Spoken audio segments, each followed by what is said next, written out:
It was about this time last year. I was driving back to the UK and I had a call come in on my phone and it was from Hannah and she said, Steph, I have some bad news. And I was like, please, not more, because at the time we had quite a lot of bad news. She's like, I don't know how to say this. We only have £6 left in our account. It was the most broke we had ever been since we met about 15 years ago. It was the most broke I think I'd ever been since I was a teenager. And in this video, I'm going to explain how we got there.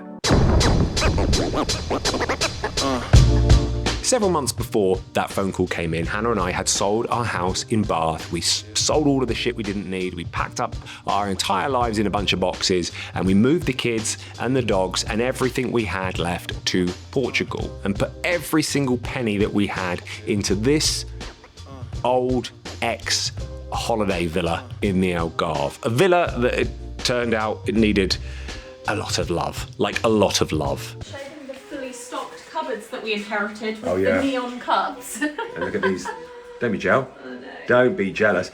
The electric was done around about the time of the Roman Empire. There was walls that weren't fully committed to being a wall. It was held together by basically duct tape and wishful thinking. Look at this, guys, DVDs. Rufus didn't even know what a DVD was. And here's the thing, I genuinely thought I had budgeted like a frickin' pro. I thought I had my numbers locked in. I'd covered the frickin' dining table in post-it notes. I had charts, I had spreadsheets. My maths, as far as I was concerned, was watertight. It checked out. But as my dad used to always say, the devil laughs at those who make plans. Every time I go upstairs, Pip follows me. Every single time. She is very nervous wreck about this, isn't she? She is liking the garden space, but every time I leave the room, she's like, where's she going? What's she doing? When we eventually sold our house in Bath, most of the money went into the jaws of the bank, including, and it still hurts me to say this, a £30,000 penalty for the audacity of paying our mortgage off a bit early. Oh. And then came the procession of fees. I mean, we're talking lawyer fees, survey fees, mortgage fees, translation fees, fees for people whose entire job was sending out the fees. And then there was this villa itself. There were leaks, there were cracks, there was a broken boiler. Every time we plug something in, we'd get electrocuted. The renovation was supposed to be, we'll just freshen it up a bit, maybe put a new kitchen in.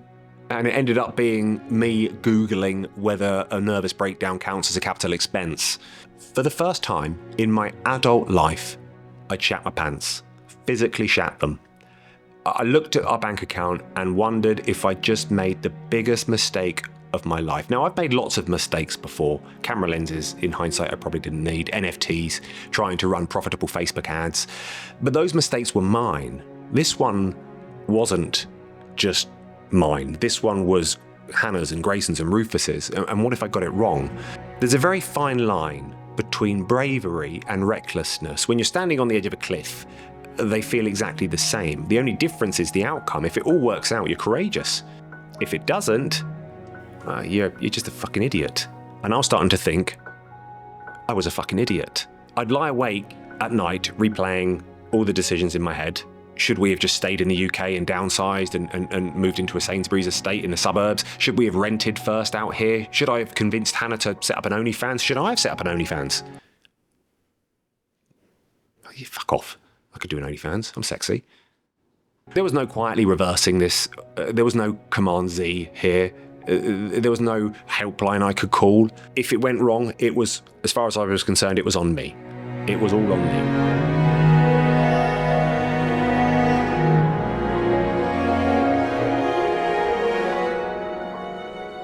But the strange thing is about that phone call, when Hannah said we only have £6 left in our account, was it wasn't the £6 left in our account that scared me, because I've had lots of money before.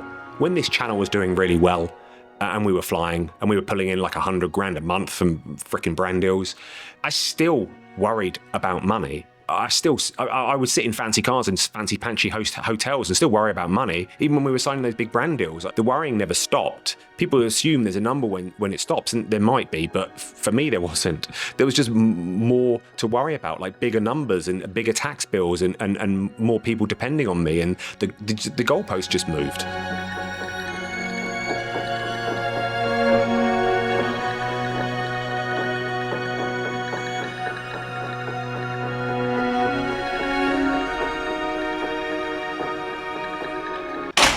Right, I've just dropped Hannah and the kids off at the beach, and now I'm gonna spruce the house, make it all tidy, mop the floors and everything, because it might lead to sex later.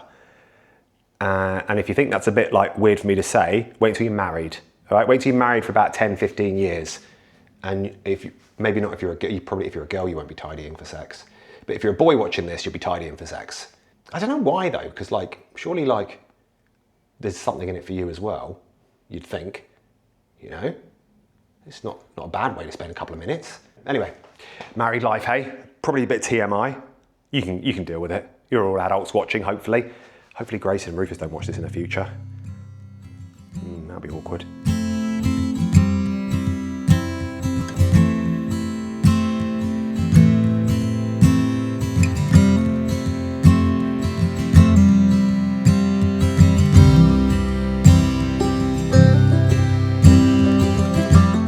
I'm not embarrassed to tell you about any of this because when I sort of take my head out of my hands and look up from this Monopoly board that we're all playing, I can see what actually really matters here. Like, my kids are super healthy, they're thriving out here. Hannah's never been happier. We eat outside most evenings, we spend weekends surfing, I go spearfishing with Grayson. And no, it's not another middle-age crisis in a wetsuit, thank you very much. Even the dogs, they look like they've had a freaking glow up. We laugh a lot, Hannah cries far less, but most importantly, we feel something which is priceless, and that is we feel free. And you honestly cannot put a number on the feeling of feeling free.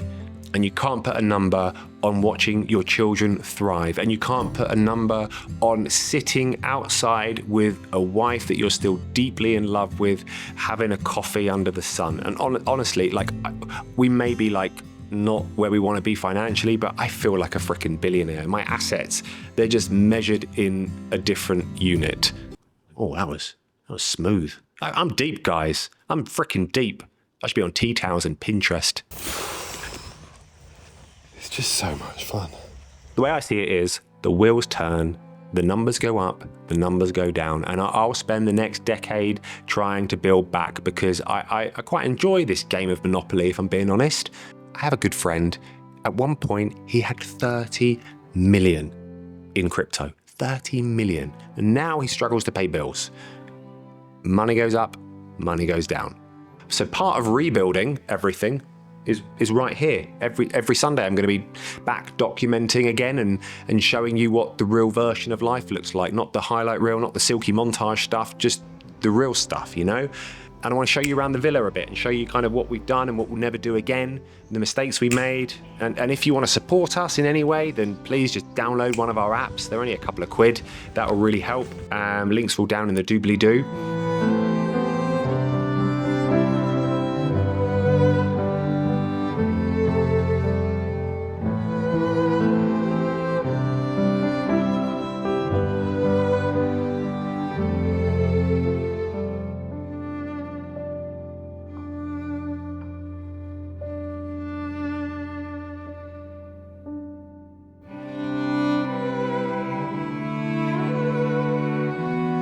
So that's the story of us going from being making all this money to only having £6 left in our account, and what this new life cost us. It cost us everything. And it was what somebody said to us when we moved here. I can't remember who said it. I think maybe Hannah read it in one of her wellness books.